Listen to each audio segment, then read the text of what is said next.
दर्शक बंधु पूर्व वीडियो में आपको कही जदि पुलिस स्टेशन में थिबा पुलिस अधिकारी जनक आपको फोन करुँच थाना आसी देखा करने डाकी सीआरपीसी सेक्शन 41A अनुसार आम निश्चिंत रूपे जा थाना उपस्थित होगा उचित कारण यह आमर कर्तव्य अटे। किंतु आज वीडियो मुझे कहबी यही केस्रे आपण पाखे थिबा दुईटी अधिकार विषय।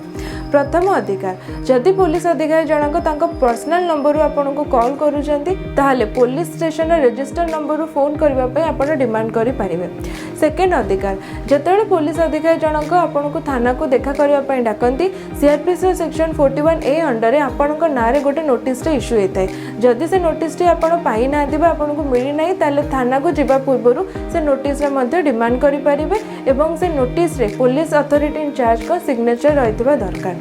तथापि जदि आपको डर लगुच कि किसी कन्फ्यूजन होची सांगरे एडवोकेट को लेके जाई परिबे।